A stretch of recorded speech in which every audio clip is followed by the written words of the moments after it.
so that we would all be able to hear each other and everything would just flow accordingly. My name is Dapo, and this is Empowerment Serve of the New Covenant Church, Doha, Qatar. Empowerment Serve has been running now for about 7 years or thereabout. About 7 years. And a lot of people have been trained, retrained. A lot of lives have been changed, particularly the life of our speaker tonight. He was once, he's an alumni of Empowerment Serve. And in Empowerment Serve, he has a lot of testimony that he can share. You may see him personally to get those testimonies. But about 3 weeks ago, he took us on the first part of this particular series, and a lot of lives were blessed. In fact, as a matter of fact, a lot of people have been privately messaging me and asking different questions just on the things that were taught at the last time. A lot of people have asked to join from different parts of the world today. Some people will be joining from Nigeria who are probably not even directly members of New Covenant Church or Empowerment Serve, as it were. Some of them, this is their first time of experiencing anything Empowerment Serve. So please get your pen, get your paper, get ready tonight. One of the fundamental things that we're taking away tonight will be particularly learning the different routes that will get us to, well, this land of promise. There's something I was reading just before we came on. I was studying about this gentleman who just became the Minister of Justice. He's a Nigerian. A lot of us must have seen the news. And I was just thinking, while I was reflecting in my head, and I was just thinking, if probably someone made a move, the same move that all of us are anticipating right now, someone made a move some years back, and you can see the effect of that one move that person made. And now it has translated into the fact that this man, a black man from Black Africa, has become a Minister of Justice in the land of Canada. So the land of Canada holds a lot of promise. It holds a lot of opportunities. And, but it is important that we decide quickly. I remember in the part of things we learned in the last lesson was that you have to decide quickly. So tonight we'll be learning from our teacher and our trainer, Mr. David Itabasi. He will take us through this particular route that a lot of people are interested in right now. One, I always make it a joke, as a matter of fact. One, because age is already sort of running away from us, and we need to sort of take advantage of that. So without saying too much, let's welcome Mr. Itabasi. No, please go ahead. Please, can we all mute our microphones? Thank you very much.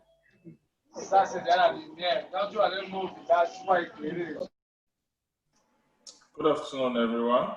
Can you hear me? Yes, we can. Go on. Okay. So first of all, I'll start by thanking you guys for taking off time from your busy schedules to come to this short enlightenment about moving to Canada. Like the last time we talked about moving to Canada through the express entry, the session for today is going to be about moving to Canada through the educational scheme. So, but before I move forward, I would like to give you a brief summary about myself, because some people reached out to me. They are like, okay, you are doing this. What profile do you have? Are you not sure it's because of maybe things are tough and you've decided to turn to this route? And I laughed and I like, okay, you know what? Join the call on Saturday, and I'll give a brief summary about myself. First of all, I will start by identifying who I am. I am a born-again spirit-filled. I fear God. I honor him. He's my source, and he's my all and all, and I put him first in all I do. Secondly, I'm a husband. I'm a father. When it comes to education-wise, I have a bachelor's degree, 2 master's degree, and I might one day decide to do a PhD if that comes into the program anytime soon. Career-wise, I was fortunate to get a job, start working at an early age immediately I finished my university studies back home in Cameroon. Worked for a couple of years in Cameroon, and I was privileged to travel to Qatar, where I stayed for, say, 9 months. I understood what it means to be in Qatar. When I just got there, I did shogo. You were in Qatar, you understand what that means. It means to do shogo. I did shogo for about 2 weeks. I couldn't, and I had some other thing doing. After the 9 months, God blessed me. I joined the United Nations. I worked with the UN for a while, and I resigned. I left the job because I had to move to Canada to stay with family. I was tired traveling to and fro from Canada to work and back every after 6 weeks. So moving to Canada permanently, God has been faithful, and He's blessed us. We do own our own, my wife and I do own our own company, our own corporation, Dr. Bass and K, where the immigration consultancy is one of the services we do offer. So if for those who are asking, is it because of things are tough? No, it's not because things are tough. It's because our motto is making maximum impact, which means we try by all means making things very simple. Things which look very difficult and far, we try by making it simple, accessible, and affordable to you. So that's the brief I wanted to talk about me. So for those who were asking why, that's your answer.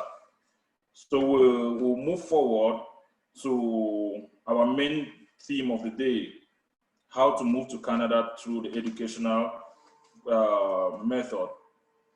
The first thing you need to know to move to Canada through education is you can come either to attend a university or to attend a college. Most college programs for Africans coming in, you can do a diploma program for 2 years, or you do a graduate certificate program for a year. And when coming, most mistakes people do is they just come to Canada to study any program. But the key is when choosing a program, you need to choose a program which falls within the NOC or A or B categories, because these are the categories which the government uses in order to give you permanent residency in Canada. So just like the university programs and the colleges, schools in Canada are being ranked into categories. Not every school you attend in Canada gives you permission to obtain a postgraduate work permit at the end of your program. So you have to be very careful the school you are coming to attend in Canada. Some schools you attend at the end, you apply for the work permit, the government tells you, no, that school doesn't fall under the schools which gives work permit at the end. But while in school, you have a study permit, it permits you to work. So after that, you also have to make sure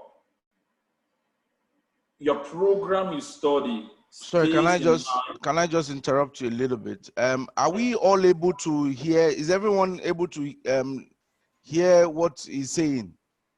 Can we all? Okay, good. I can see some thumb, and this is why it's important sometimes when you are on sort of this forum to put on your video so that good. If you can hear, you can put a thumbs up in your remarks so that we can see. If you are not able to put on your camera, thank you. I can see thumbs up.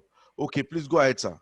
Okay, like I was talking about, not every school at the end of your program permits you to get in a postgraduate work permit.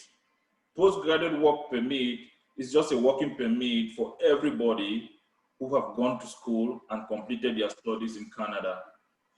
So first of all, since I believe most of us either single or married, the first thing you need to do is getting an admission into Canada. Getting an admission into Canada with the right school, doing the right program, which permits you at the end to get a work permit, working for 1 year, and getting the permanent residency. So I will just branch a bit to talk about those who have families, then come back to those without families. For those who have families, if, for example, the wife decides to come in as a student. When you get to Canada as a student, you go to school, you register, you're a full-time student, you get a letter from the school that attests that you are a student and a full-time student and have paid your fees. That letter, you give it to your spouse, which he then uses in order to apply for a work visa. You as a student, you have a study permit and a study visa, but your spouse is going to be issued a work visa. And when he gets this work visa, upon arrival at the airport, he is issued his work permit. With this work permit, he can get into Canada that same day, goes and gets a social insurance number. Once he gets the social insurance number that same day, he is qualified to start working and making money in Canada. When he works for 1 year, he is now eligible to apply for the permanent residency for Canada. But if you are not married and you come in as a student and you study in Canada right up to the end of your program, after your 2-year program, you are being issued a postgraduate work permit, which it's valid for 3 years. But if you work for 1 year, that qualifies you as well to apply now for the permanent residency. I know some of us must have already attended schools back home in Africa, in other parts of the world. And even if you come as a student, even before completing, you can now apply under the express entry within Canada, or you apply the qualifications of you being in Canada, and it gives you a plus for the issue of adaptability, because you will be applying as someone in Canada, which is the rules is different from those applying from outside. So you have that advantage. And other thing, if you are worried about like your kids, if you come in as a student, by law, by the federal law, all international students have a right to bring their family. So when your kids come to Canada, when you're a student, they have free education from elementary school, high school, except university and college programs. For that level, you have to pay. All government-funded education for elementary and high school is free of charge for you. So what you have to put in mind are some of the documents you will need in order for you to bring your spouse into Canada or your kids into Canada. First, you must be a full-time student. You must register in the school as a full-time student. Second, you must be able to prove your relationship, if it's your spouse, if it's your common law partner, or if they are your kids. You must be able to prove that. So with this, you see there are two advantages. For those who are married, you can be going to school and your spouse come in and work for 1 year and you guys qualify for the permanent residency. If you are single, you can come in and you try to apply for the express entry before you finish your studies, or you can finish your study program, get your work permit, which is valid for 3 years, and after working for 1 year, you are qualified either to apply for provincial nomination or the express entry. Most people, because they see they don't have enough points for express entry, they tend to apply for provincial nomination, because by law, every province where you study, every province where you studied at the end has a right to give you a nomination for you to apply for the permanent residency in Canada. So for you to be on the safe side, the first things you need to know, make sure you are attending the right school. A school where at the end, you'll be able to apply for a work permit and get. Second, You have to be careful the kind of program you want to study. Everybody have their passion, but sometimes it's not about passion. It's about going professional, because they tend to go for professional programs which shows a lot of professionality and help to grow the economy more than programs which are just normal services. So you have to be very careful what you are coming to study, because it doesn't pay by you paying all that fees, studying, and at the end, you apply for a permanent resident, they tell you you don't qualify because of your program of choice. And also, for those who have families, you can apply for your family and yourself together when applying for your visa at the beginning. But what you must know is the question of, are you really going to school, needs to be answered if you want to move immediately with your family. So it's always advisable, move to Canada, start school, get the letter from school. That serves as a supporting document for your spouse or your kids to use in order to apply for their work visas to come to Canada, so they can come and they get their education free of charge. For any kids below 18, that's another thing you need to know. Above 18, that's you're already talking about college, so you means you need to pay for their program. So the difference between colleges and universities is this. Most college programs are diploma programs. Some colleges do offer degree programs. When you apply for a diploma program, after you finish and you get the work permit for 3 years, you need to work for 1 year in order to apply for the permanent residency. But for those who did the postgraduate program, they don't need to work for 1 year before they qualify to apply for the permanent residency program.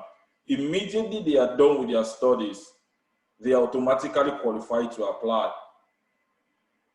So so don't look at the fact that, oh, this guy just finished, he's applying, why do I have to work for 1 year? The question you should ask yourself, was it an undergraduate program he was doing or a graduate program? So they give, the higher your level of education gives you an upper hand on how fast you can best migrate from student permit into permanent residency. So, and with what is happening now, I don't know if you must have seen, heard of the news recently, everybody who is in Canada as a visitor with a visitor permit, a new law has been passed. They have been asked to apply for work permits. So it's a very, very favorable system, especially for immigrants. So when you come in as a student and you are in Canada, be rest assured, you get your work permit, after 3 years, you are qualified to become a citizen of Canada. So be rest assured, when you are in Canada, make sure you go to school, because it pays at the end. People come and they boycott, they want to look for short ways, good for them. But when you go to school, it pays at the end. So that's my advice to everyone. Let's make sure we do things the right way, go to the right school, do the right program, and see how we can bring our families here together. So, like I said, it's going to be very short today. That's a brief explanation. And I'm open for those who have some questions, we can answer. And for some of you who might want to still have some inquiries, you could always contact us for our services. We are very affordable, don't worry about that. You do a registration and we get to help you to do these processes and to see how you can migrate to Canada. And who knows, you might be the one tomorrow speaking here, helping some of our brothers and sisters also to relocate here. Thank you very much. I'm open to as many questions as you have, but please, the questions should come in an orderly manner, so I'll be able to answer them for you. Can we all be? I don't know how we can clap in this sort of forum. We first of all, I want to appreciate you for the time you've taken. Some people, we noticed that some people were saying that they couldn't hear. I've tried to chat with one or two of them in the private to say probably is their network providers, because things can, your network provider maybe have restricted certain quality, because other people can hear, and I just couldn't figure how some couldn't hear. But what we are promising is that the video will be available at the end of this presentation to as many people as participated, and those that will reach us on the background. Now, Mr. Itabasi also said that I mean, he's going to share. We are going to share his contact and his details, and you may reach him privately, or you may reach him through the Empowerment Self platform. Now, one of the things that he said and is still saying is, for those that are coming through this platform, there will be certain accorded discounts. So one thing we can vouch for on this platform is, one, whatever it is that you engage him to do, as sure as he can, he will assist you to the very best of his ability. That's one. Secondly, this is not a platform that when one will be defrauded. There is nothing like that. Now, again, one of the things that we always emphasize to people, especially people that go through agents to get to Canada, is that regardless of whether you go through agent or you pay agent, no agent can guarantee you're getting your residency permit in Canada. All the agents can do and will do is guide you to the best way and the right way to put in your documentation. So please, let's bear that in mind, because a lot of people will say, oh, I gave XYZ money and we paid a lot of money and we didn't get any result. The best the agents will be able to do is guide you, assist you in getting things sorted and getting the right documentation in. So we are thankfully is just giving us a very good and short presentation today. There's room for a lot of questions, so please, but let your questions be, we don't want repetition of questions, so try and listen in. If someone has asked the question before, refrain from asking the same question again. But as much as possible, let's ask questions so that all of us can learn from it. Please, I would like the first person to tell me, maybe by, I think, let me go into the chat room to see who has signified. So please, you can use the chat to notify, and I'll be taking from the chat room. If I call your name, please go ahead and ask the question. So first question, please, who's the first to tell us to ask any question? Just say me, just signify yourself, and then we can ask you to go ahead. Okay, Techno Spark 5 Air, please go ahead, ma'am. Hold on. Let me unmute you. Hold on. Okay, good. Go ahead. Yeah, I've done that. Yeah, please, I have 2 kids. One is 13 and the other one is 10. Can I apply with them on the day I'm applying? Not with my husband this time, so that it won't be as if I'm taking the whole family. But with my kids, can we go together? Is that one advisable, please? Thank you for your question. Okay. Yeah, that is possible, but you don't want to put yourself in a position where the officer studying your documents has some doubt, because one, they consider the fact that you don't yet have a place to stay in Canada. So how will you be moving at a go with 2 kids when you don't have a place to stay yet? So you might apply. It's always it's a possibility, but there are questions which might come up. How are you going to cope? You have never been to Canada. You don't know how the school system functions. What really guarantees you'll go to school if you're in Canada? How are you going to take care of your kids? You don't yet know the system. So all these questions are questions which the officer treating your document will be asking himself. Some of them might let it low. Some of them might come back to you and say, this is just the way you are looking to relocate, not really to go to school. So it's a possibility, but you want to give yourself that opportunity where the officer treating your document has very little or no questions to ask about your paperwork which you have submitted. Because, for example, take a look at it this way. You apply, when applying for a visa, even if you're not moving with your family, there is a form which says family form. You write the names of every family member you have and your relationship with them. And they ask you, are they joining you at the same time, yes or no? So if you say no, it doesn't mean the next time you apply, they won't be considered. The government already knows those are your kids, because from the first day you apply, their name gets into the system as your family members. While you can do that, it's a possibility, but I would add, because if you are applying with 3 kids, 2 kids at the same time, the bank statement you need to show is supposed to be higher than when you are applying for yourself alone. And you would then want to prove you already have an accommodation where it's possible to accommodate you and your 2 kids, meaning you will need to have like a 2-bedroom apartment already paid, and you need to prove that receipt, show it to them. You show the leasing agreement for them to see, so they don't have any doubt. But if you apply a loan at the beginning and say school starts in January, you attend school from January till, let's say, March, when they are going on break. By the time they attend school January and it's February, you haven't seen your family for a while. You go to the school administration, you get the letter, and you apply for them. Maximum in 6 weeks, they are there. The visa is out and they join you. Because now they know you are already in Canada, you already have a place to stay, you already know the system, and it's going to be easy for them to come over to adapt because you will guide them through. But when you are applying to move at the same time with your family, that's why each time when you apply, they'll always ask you, do you have somebody in Canada who is a permanent resident or a citizen in Canada? If you say no, then now they know it's difficult for you to adapt.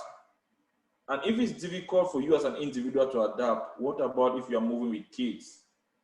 So you want to make, it's a possibility, but you want to make sure you submit documents which will make them not have many questions or many doubts about you. Hope I answered the question.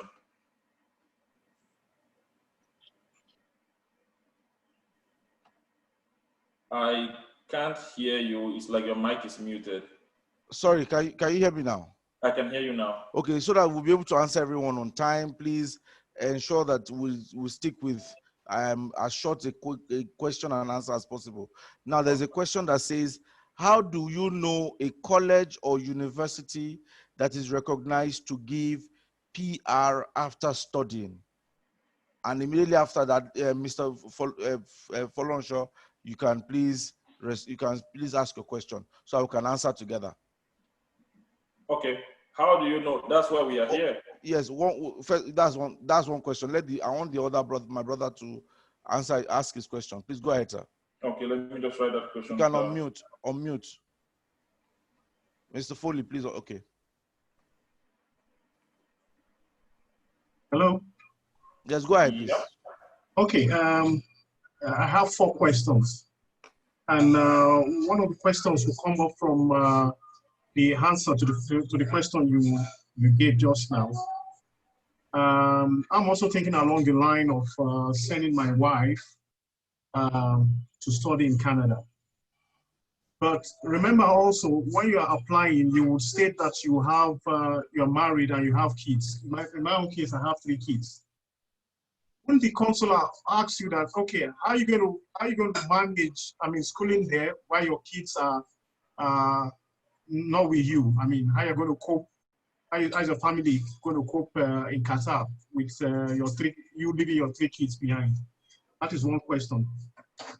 Now the other question would be, what would you suggest if I have the opportunity to travel to Canada with a visit visa? While in Canada with a visit visa, and now apply into any of these schools, would you recommend that kind of a path?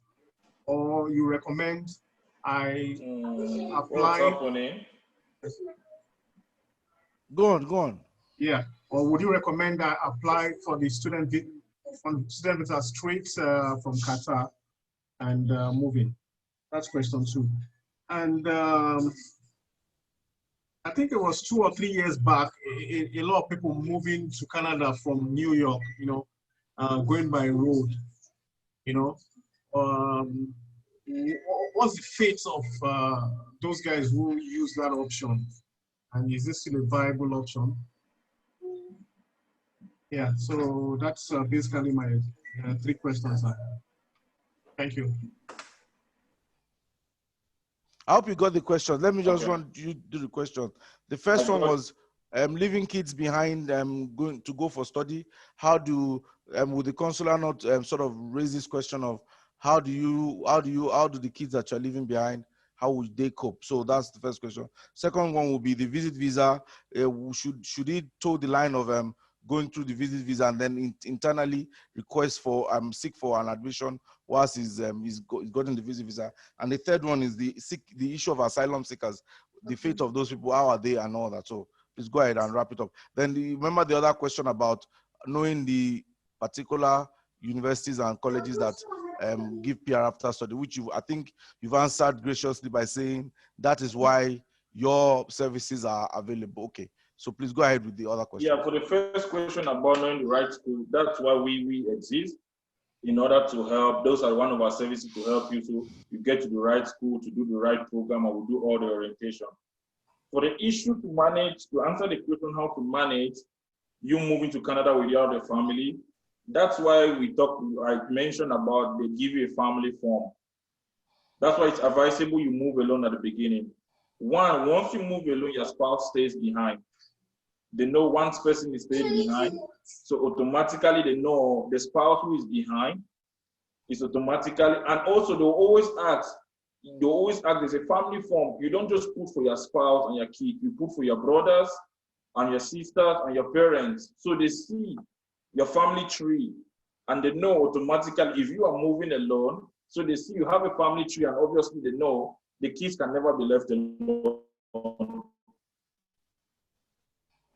So, and now that helps because when you already move over and your kids are back, you say you miss your kids, you want them to come over.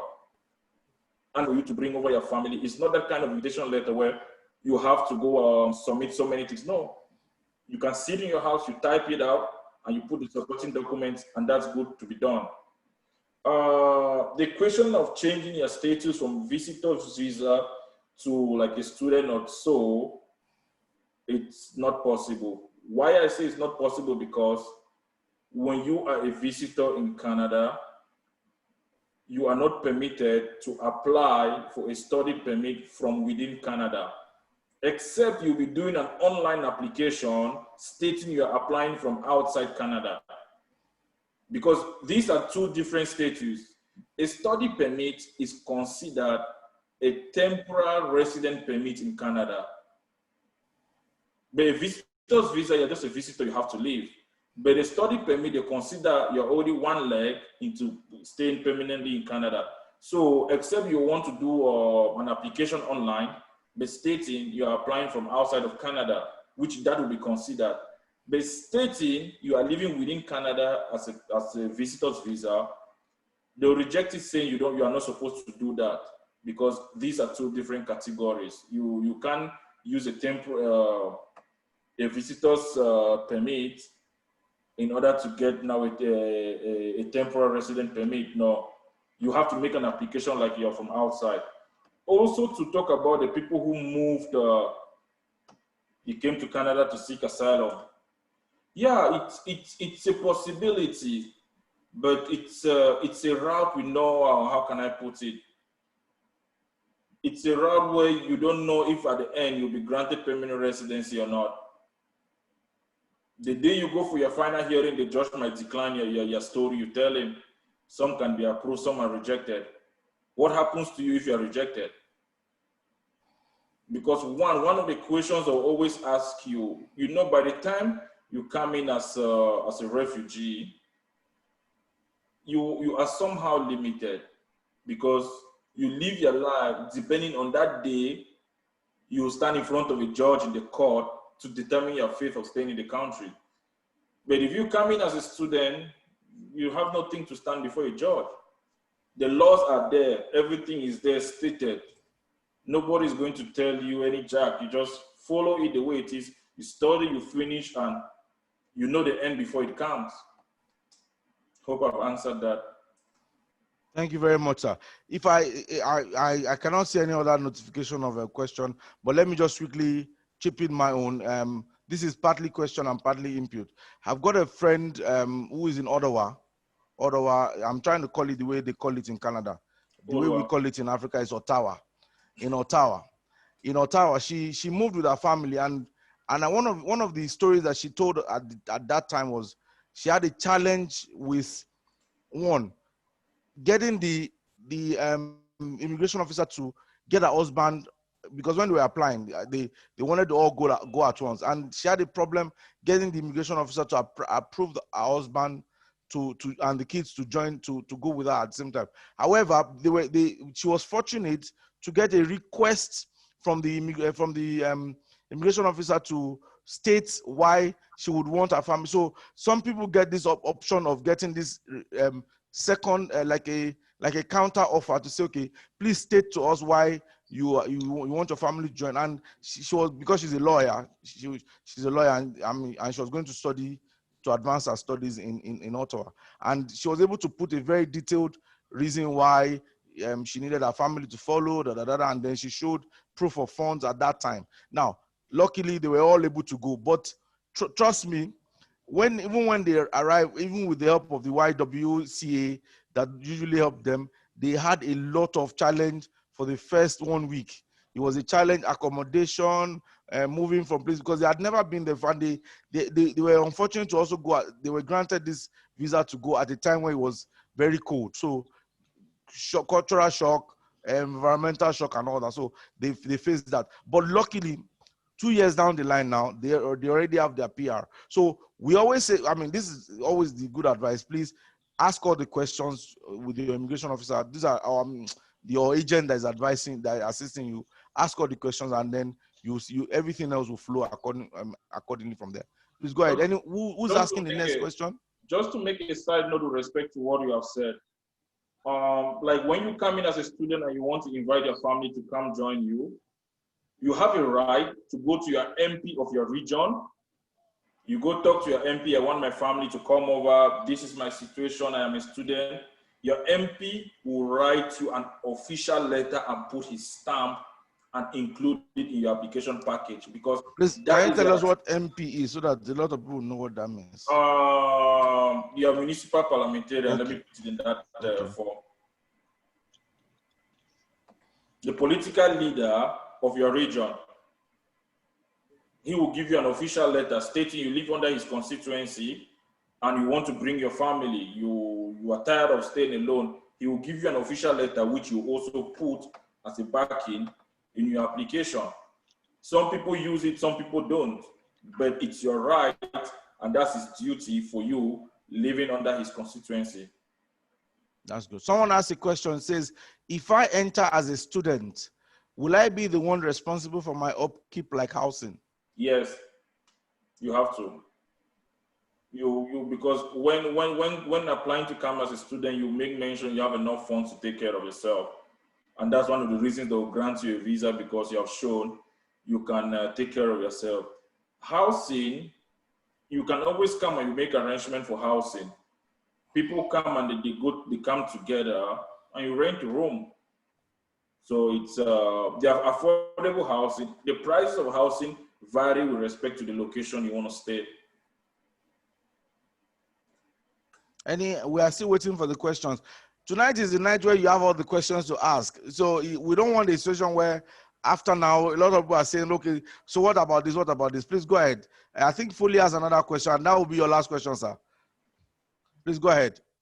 Okay. Can I have an idea of how much funding would be expected for either a master's program or a 2-year diploma program? I can easily answer that. You can seek Mr. Etabasi privately. You get all the information and seek him.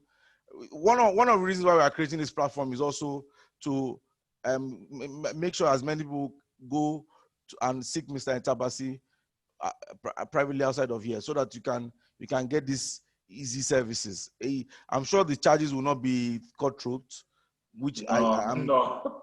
So there are these questions. See, if for example, if you are paying say 100 real, let me use real because I know real. 100 real will be how much in Africa? In Nigeria, it will be 10,000. No, is it 10,000? I think.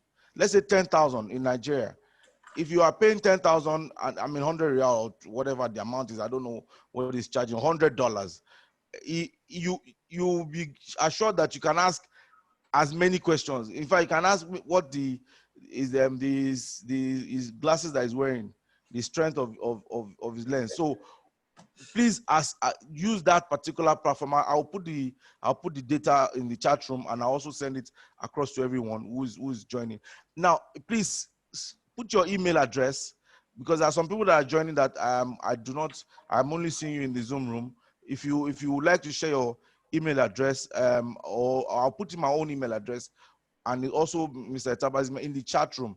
Check the chat room of this conversation, and if you want to share your email address, you can share, so that we can also reach you. Some are already started putting an email, so that we can send you the videos, or you can also check it on our Facebook platform. Yes. And also on YouTube, but we want to make it personalized. If you want to share your email, it would be very nice, so that we can also send it to you. Thank you. I can see emails already. Please let me extract those emails.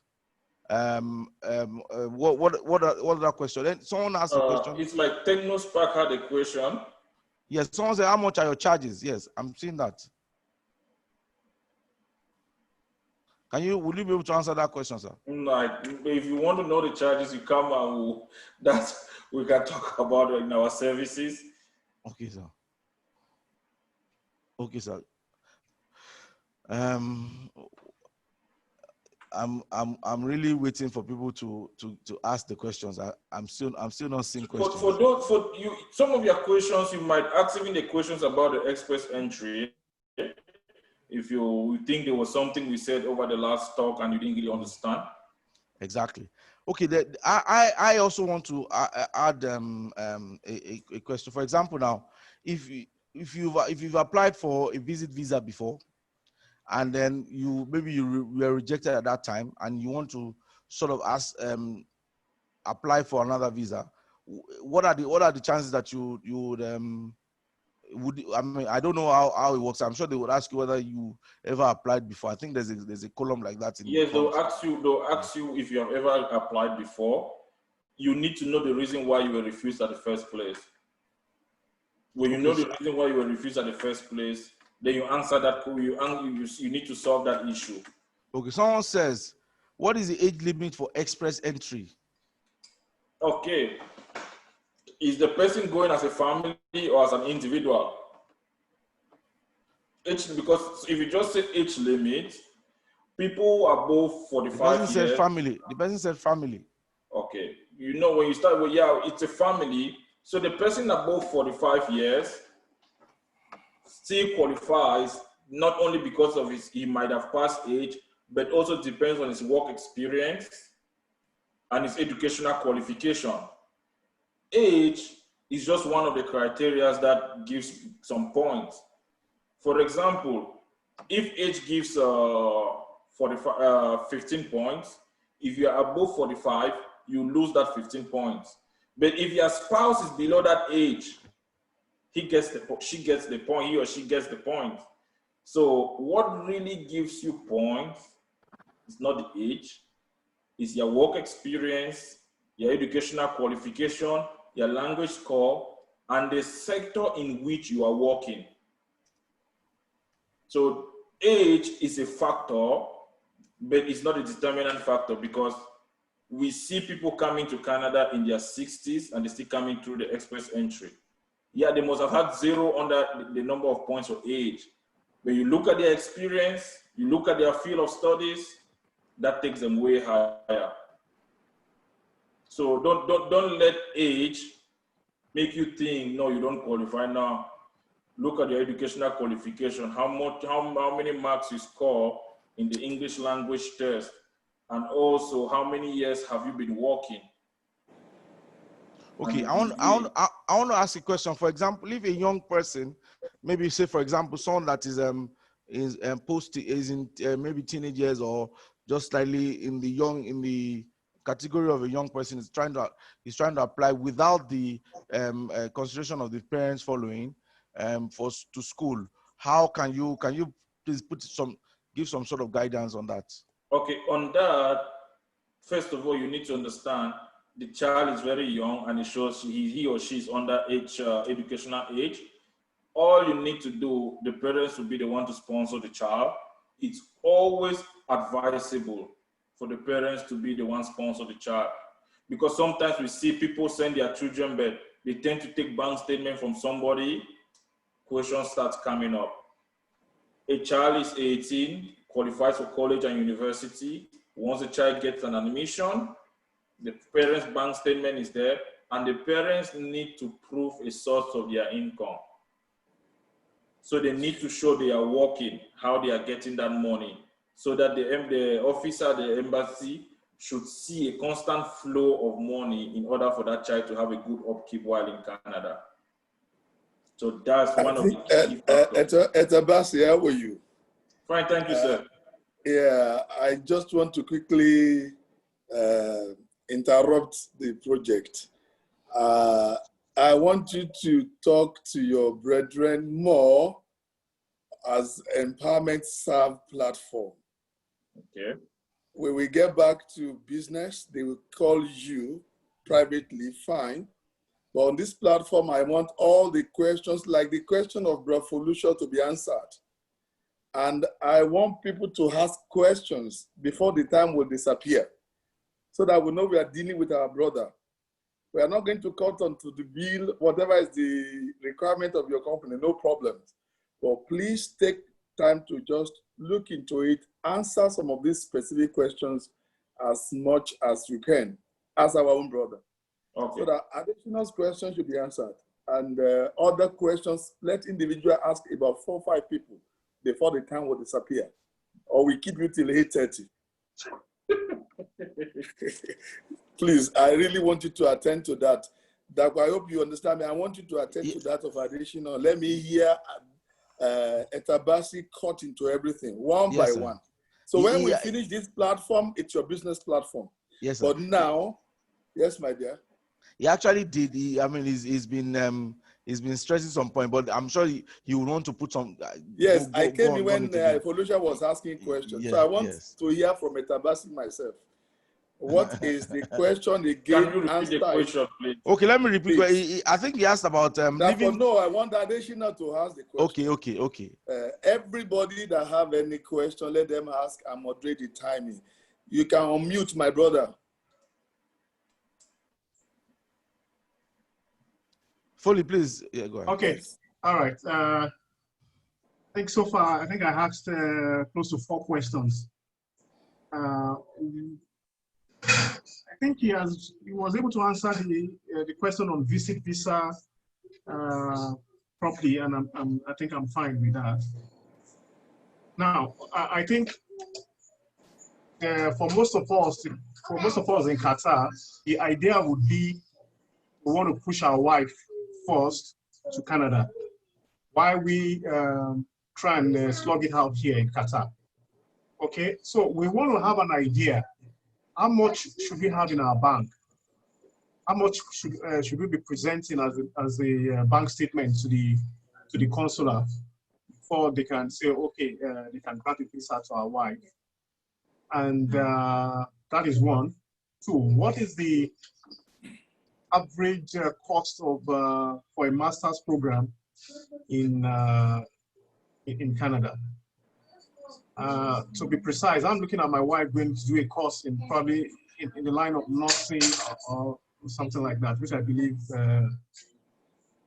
is highly required in Canada. Okay, if I understood, the first question is how much for bank statement, and the second is the cost of a master's program. right? Yes.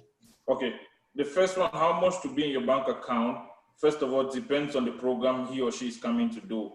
But you should be able to have money in your bank account, which shows you'll be capable to supporting her for 1 year, her study program and her upkeep.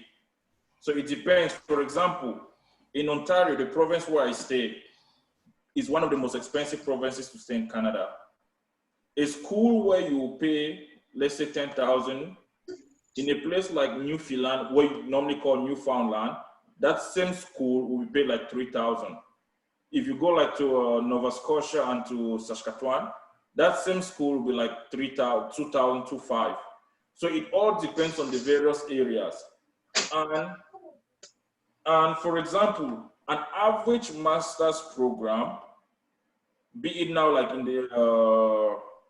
the management program, their master's program you can get for 7,000 in Saskatchewan. That same program in Ontario is 30,000.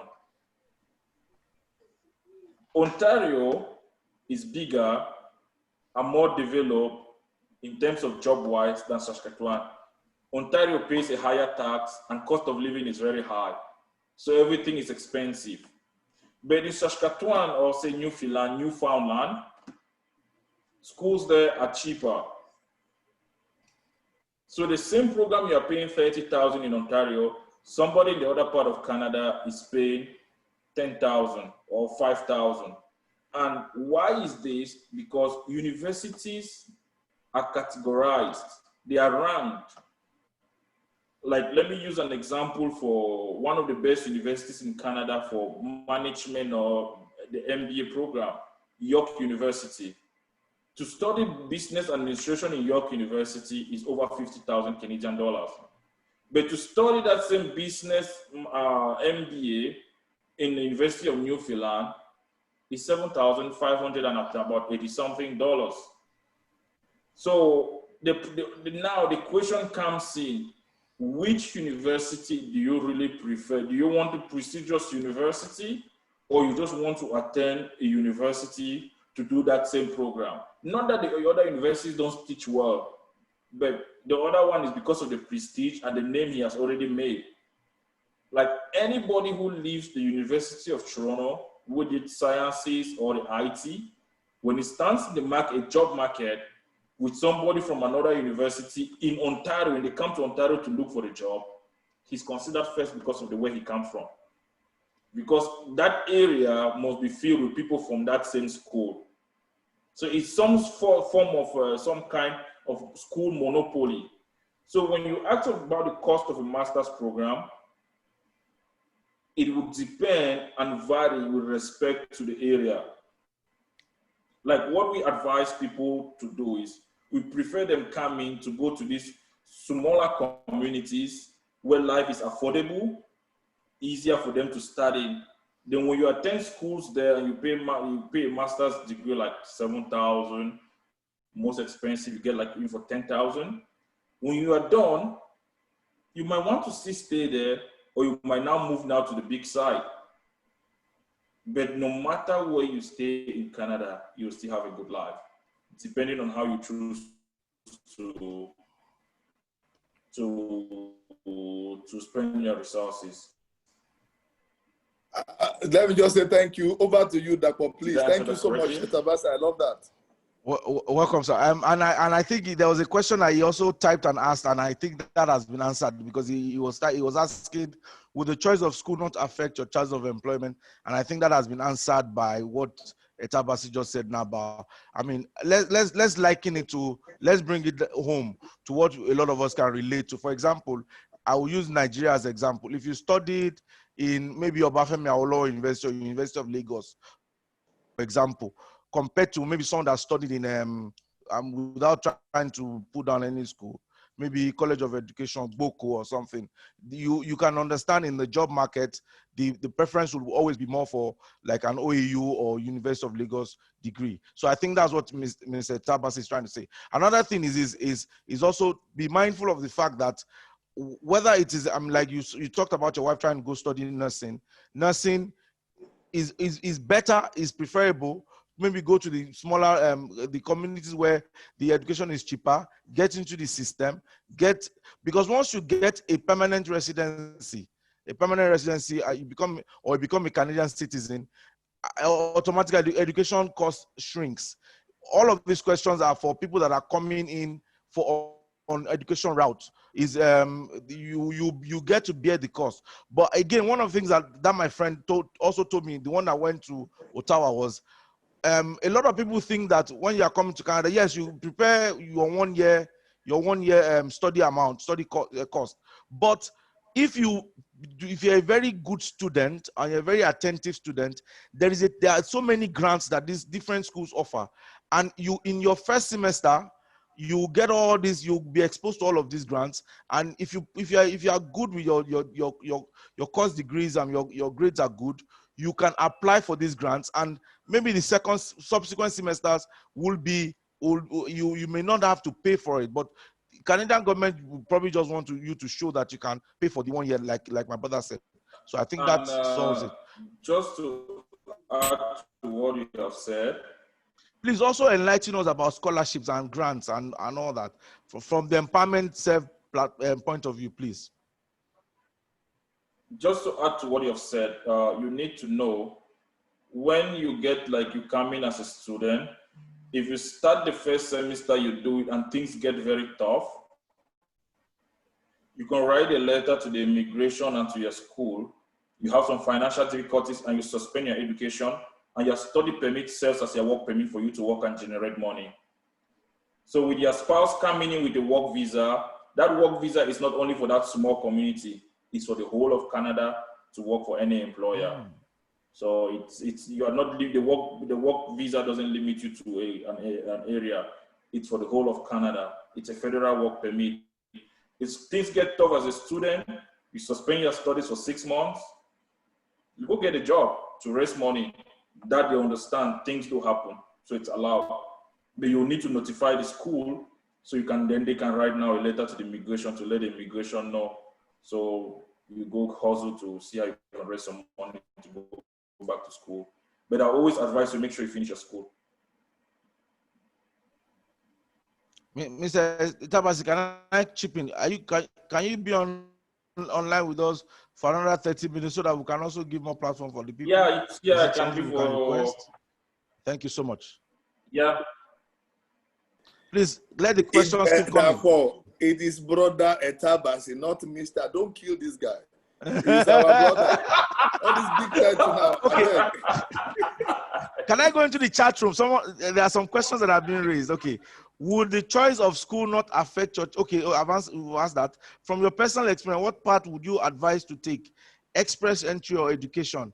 Then Brother Ola asked, is this Sister Ola, asked, please, how much can one budget for coming over there? So you can just answer those questions. Okay. How much can you budget to come to Canada? Like I said, it depends on where you want to stay. There are people who moved to Canada and they had just 5,000 Canadian dollars and they come and they made it.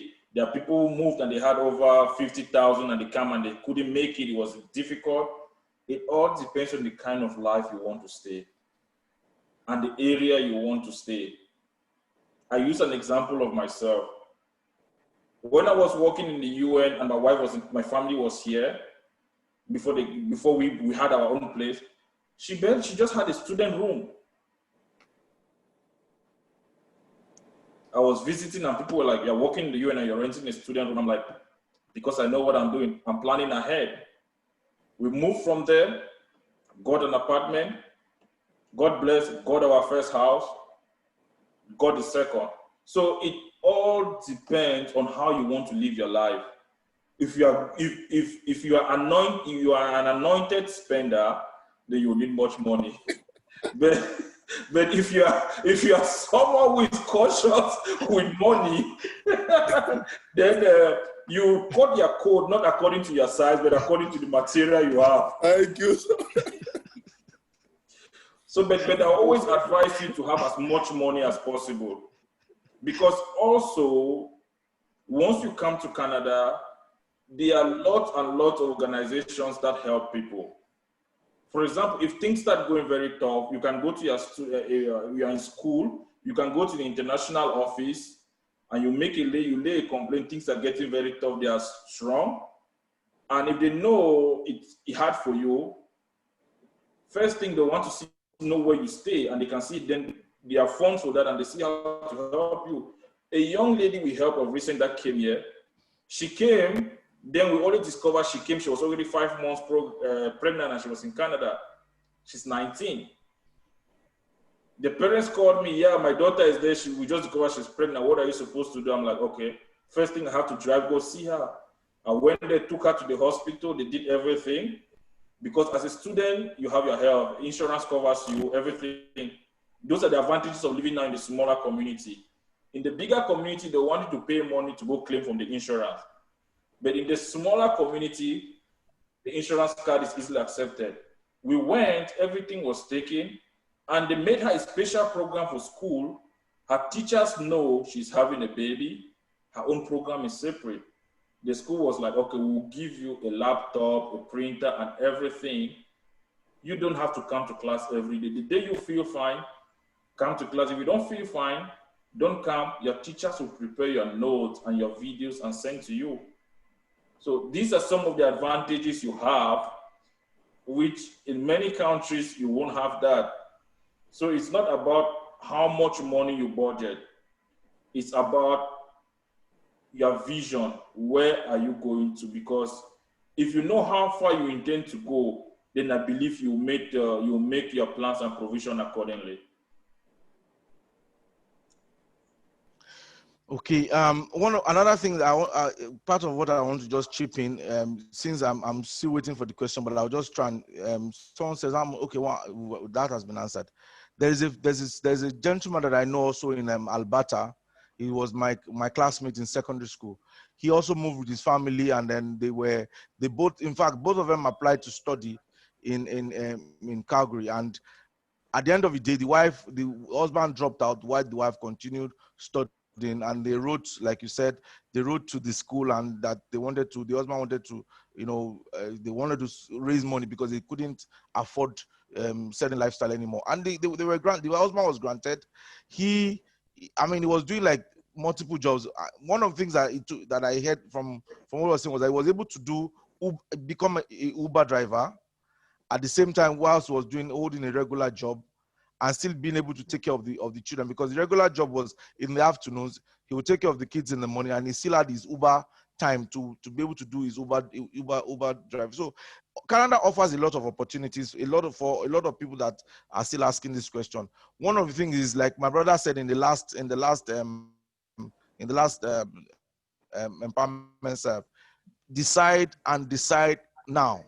Be sure what you want to go to Canada to do, and take a decision now. And God will help us as we plan, and we take steps towards that in Jesus' name. For some of us that don't know, the gentleman who was speaking before me, who chipped in, is our daddy, and we call him our daddy. He's our pastor, our senior pastor.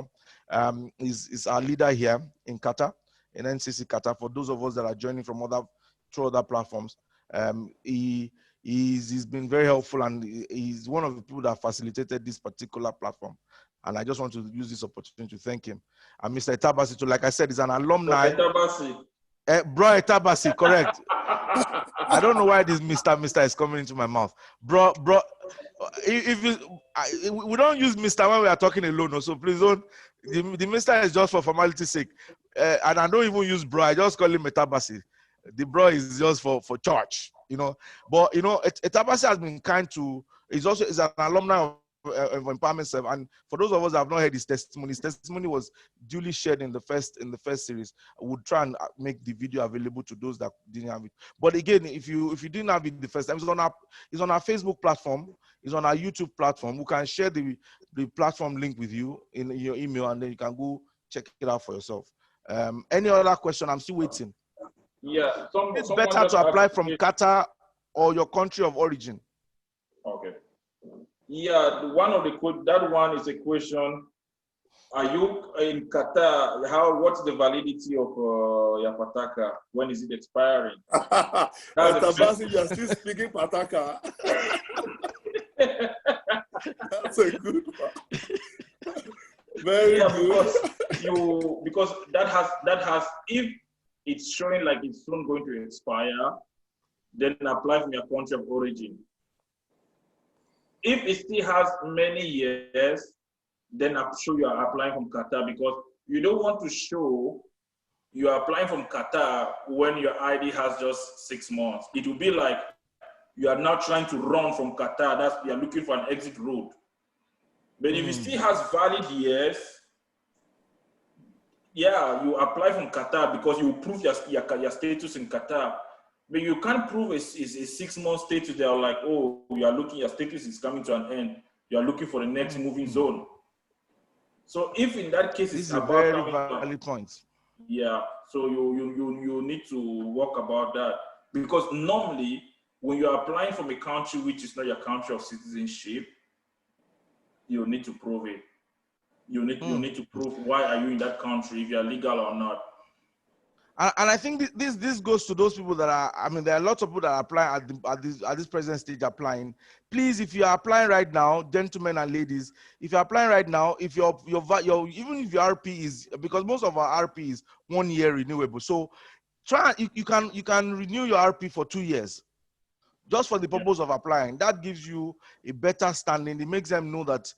I mean, this is a very valid point, because a lot of us don't know that, because sometimes they will you get rejected and you'll be wondering, how come you were rejected? And I didn't know about this. Thank you for that. Someone asked a question just now.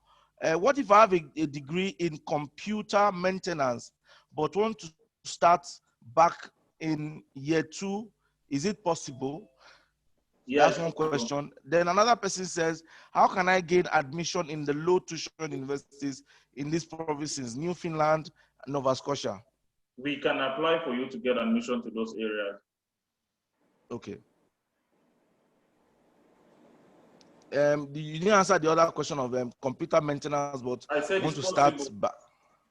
Okay, it's possible. Okay, it's possible. People of God, please let's take time to ask more questions. Bombard him now, is right in front of me. Bombard him, ask questions. I would like to hear the response. Please ask. Don't be shy. Let me do what I always do. Brother, Okay, let me start calling names. Brother David Shobowale. Just wait, if you have question, ask your question. Brother Paul Kakari. Somebody asked a question about a bank account and a bank statement. Okay. Yes. I just picked it up. There's something you need to know. If you have a bank statement in Nigeria, that bank statement is valid. Your bank statement must not only be in Qatar. People don't have resources in one location. You can use your bank statement in Nigeria, use your bank statement in Qatar. You can have 5 different bank statements from 5 different banks, 5 different countries. It is your bank statement. What they want to see is there is enough resources that can take you through. Website link. It's not where it's coming from. No, is the resources available? So if there's part in Nigeria, part in Qatar, or if, like say Qatar, you have different banks in Qatar. You can have one in Maida, one in Atumama, one in Azizia. Nobody cares about that. They just want to see you have enough that will take care of you. So, Tabasi, you still remember Maida everywhere. I love that. Please ask more questions, people of God. You can see he's still familiar with Qatar. So, please ask your questions. Okay, quick question, please. Yes, what if under the express entry, husband and wife are applying and the wife is the principal applicant? In regards to the settlement fund, must it be under the wife's name, or it could also be the husband could be the one bringing in the funds? The fund can be in anybody in the family's name. The husband can be the one having the money, the wife can be both joint, it can be inherited. It doesn't really matter, but there needs to be that support to show.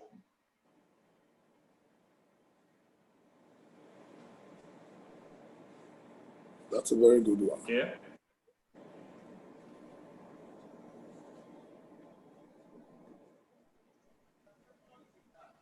Okay. Someone says, what are the courses that are highly marketable to study in the universities? Okay. Courses like in the IT field, in the medical field, in the social service field. Those three main areas. The IT field is very broad. So when I say IT, don't just think it's one particular. IT is very broad. When you talk about also the social service field, the social service field is very broad. People want to do social service workers, social work. You want to do community development workers. You want to do early child psychology, early child development, developmental studies. All those are under the social services. Those sides, they fall under the NOC category B. Category A, especially like people who are like human resource managers, they fall under category A. Category O now goes to manufacturers, IT guys, teachers, pastors fall under A as well, yeah. Teachers, high school, secondary school and university teachers. So when I put it in that category, I don't think it's limited, it's a whole broad list. That's why I'm like, be careful what you study, make sure what you study falls under those three categories. Okay. Some people, they contact us, oh, we want to come study history. I've always loved history. I'm like, yeah, history is good. But at the end, what do you do with it? You study and finish and you work, your work permit expires, you go back.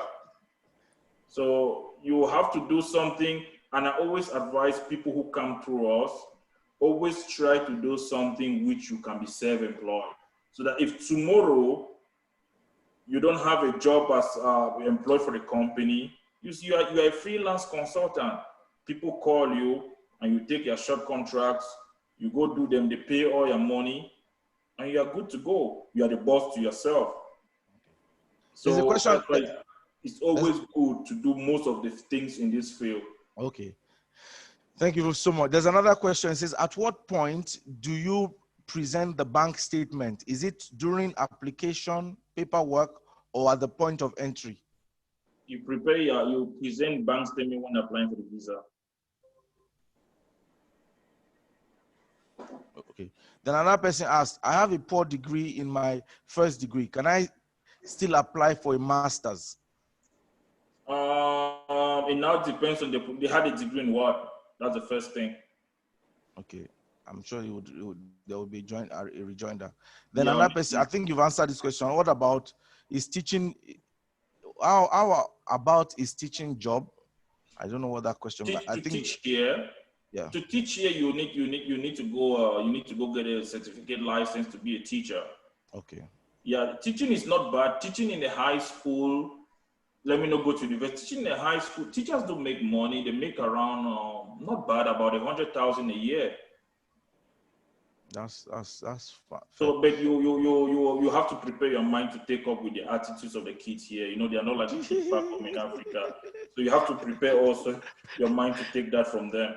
For folks that have taught in Qatar, I'm sure it will be like bread and butter. I don't think the kids in Qatar are that stubborn.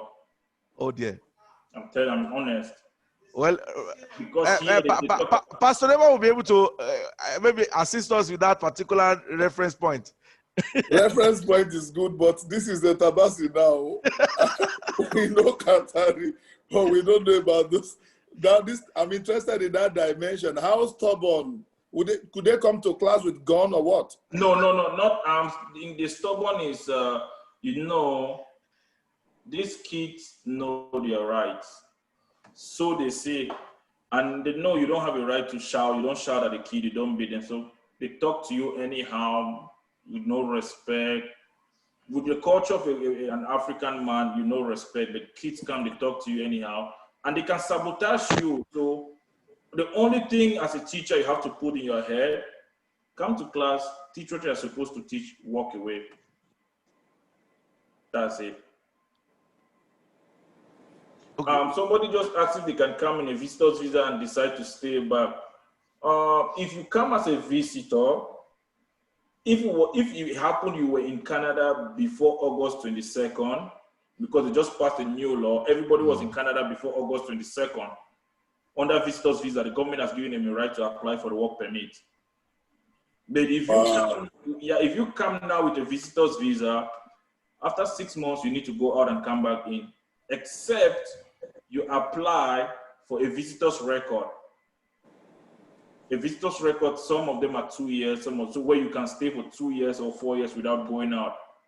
But for you to apply for the work permit, you need to come in as a visitor, go out before applying.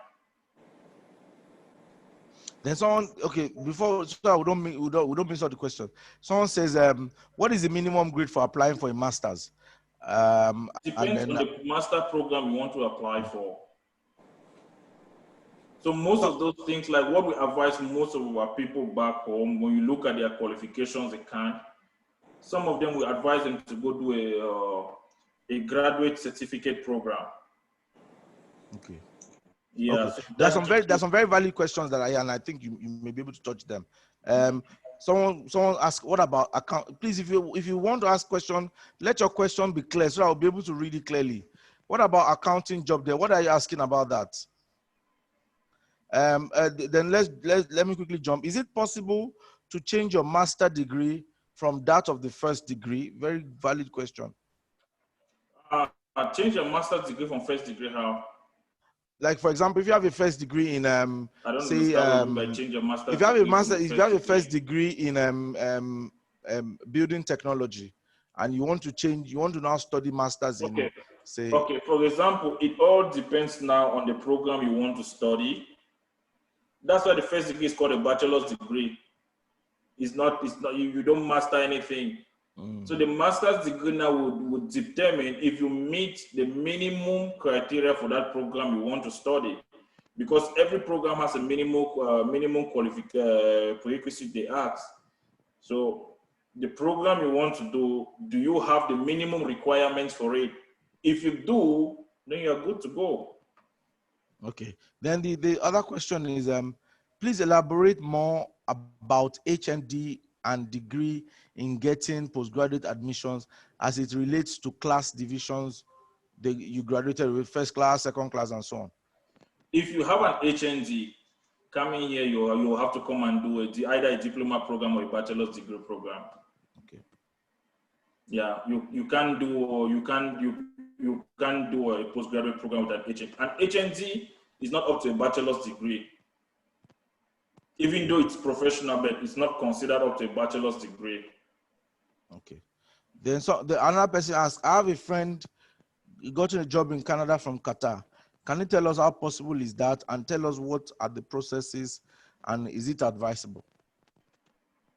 Okay, like now, if you can speak French, the province of Quebec has just opened a profile for those who want to apply for jobs in Quebec. You must be able to create your profile in French and speak French, so you can apply for your job now from outside.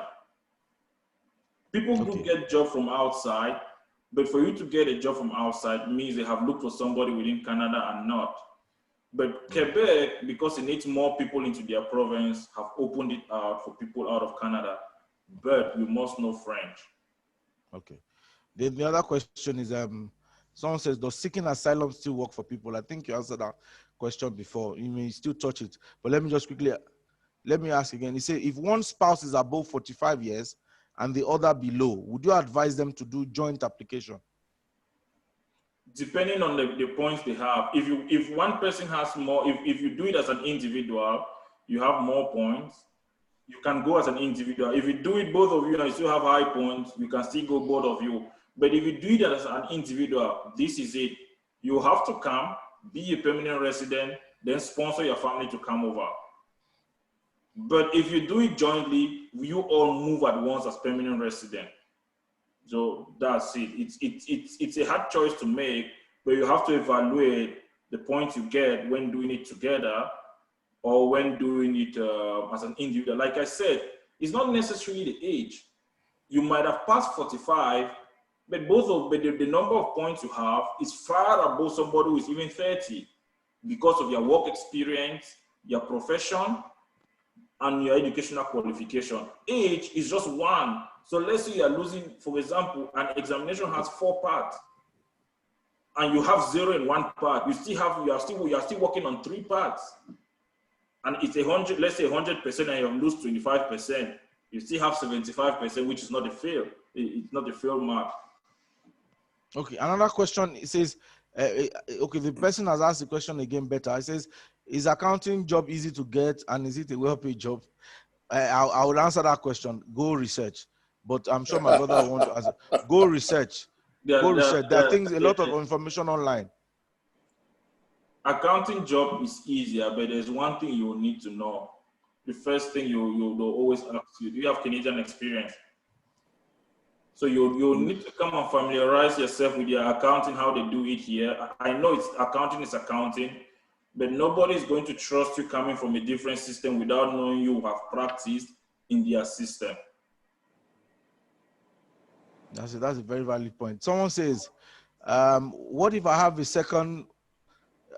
second class honors lower division in my bachelor's and recently graduated this year? Is it possible to go direct to a master's? Valid point, a valid question.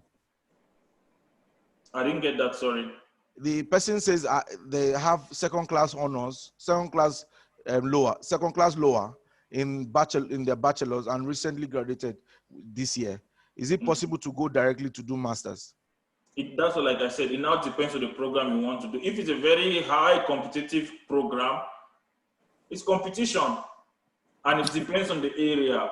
So you might want to go to an area where you know many people are not running.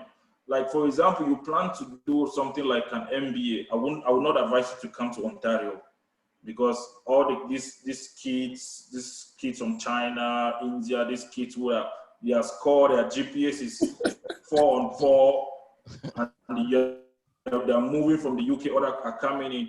You won't compete with them. So you want to go somewhere where you know at least here you can maintain a certain level. Okay. So the questions are they are flowing right now. Another person says, is it possible for joint application for couples under the nomination program? I think you answered that. Yeah. It says during application, how do they prove the work experience? You may want to throw some light in that.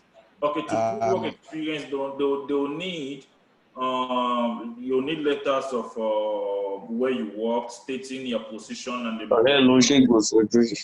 Esther. Please, can you mute your Mr. Huawei Nova 5T? Can you please mute your speaker? Thank you.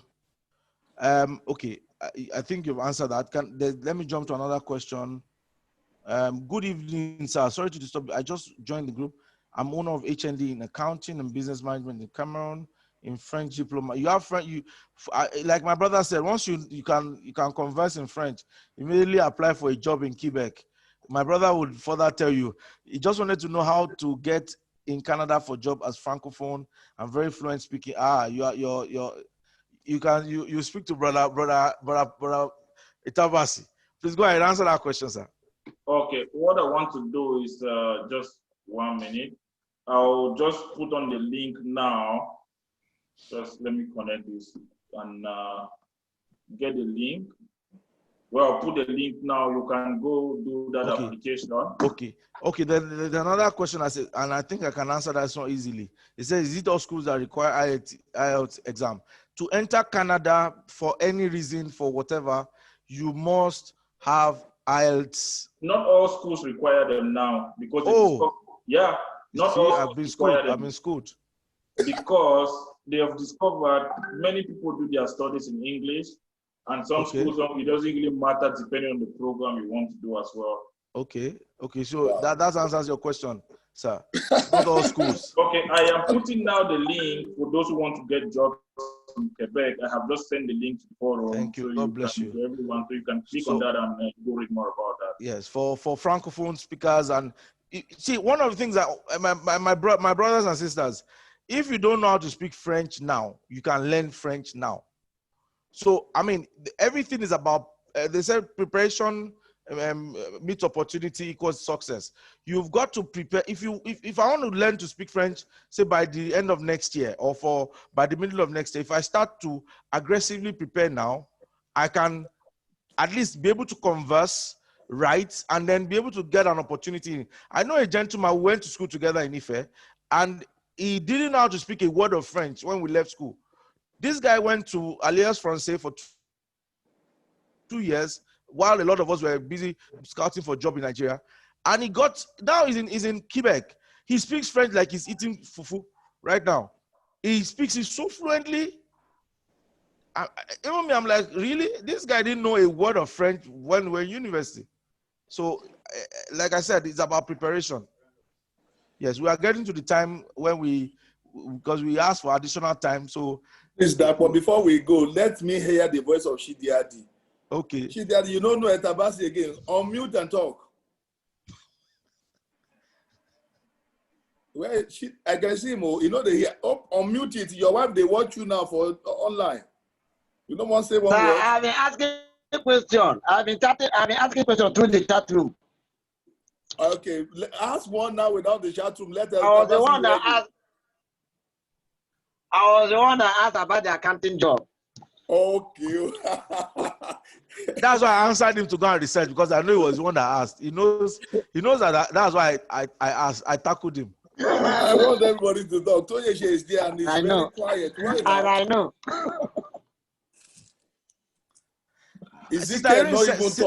Sister Irene said that on this question she's not satisfied with the answer during application. How do they prove the work experience? Sister Irene, can you ask verbally? Can you open mute and ask? That's what I said, to prove work experience. Wait, sorry, Brother Tabas, let her unmute and ask, so you'll be able to hear verbally from her. Please go ahead. Okay, this is what I'm asking. Go on. This is what I'm TJ, asking. you can also ask your question, TJ. Okay, for example, you have like how many employers? Like for me, I have 3 employers. From my previous to my current employer. So do I have to go to them, ask for any statement, any letter, or do I provide the bank statement? What proof should I give? You provide a letter which shows you had worked there. For example, all these places you work, they can give you an attestation of when you work there, and your present employer, you can just get your present contract and use. But it's always advisable to get a letter. Each time you change your job, it's always advisable to get the work attestation, that proof you had worked in that company. That's what many of us fail to do. We change companies, we don't get letters, because by the time you move to somewhere and you might need the letter from that company, contacting them might be difficult, but it's always advisable to get that letter from them. Okay, there's TechnoSpark 4. I think my sister from Cameroon. Go ahead, unmute yourself and ask. Your microphone, unmute.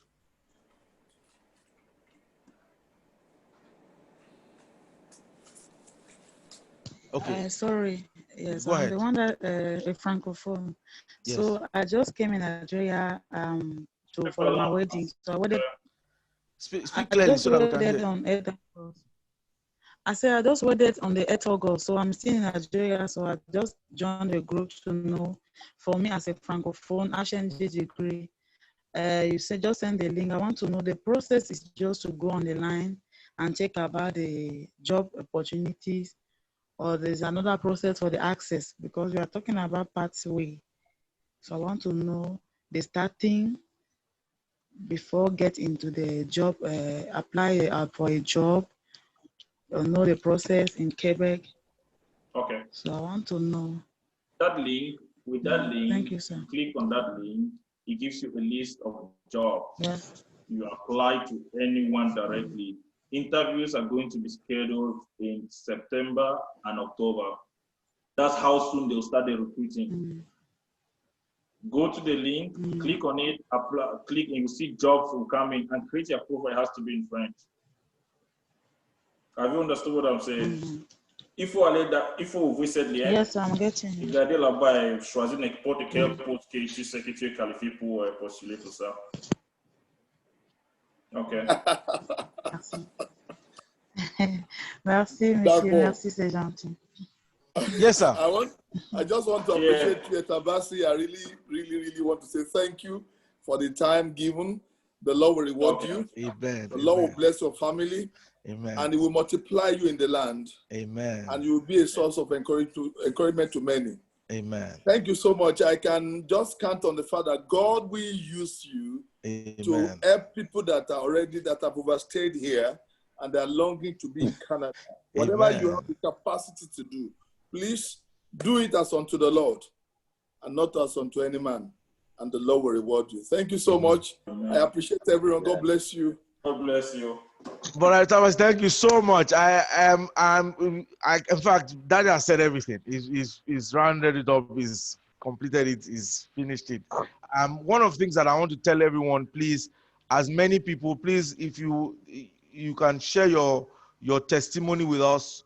We put, I think we put our platform here on the chat room. Please, what our empowerments have benefited you? What have you learned from this series? One of the things I would still try and bring my brother back to give us maybe series 3, maybe episode 3. We'll find some other within.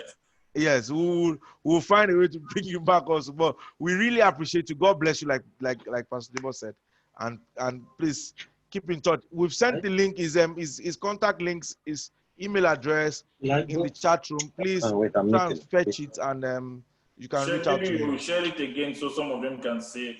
Okay, we'll do that now. Okay, yes, this one.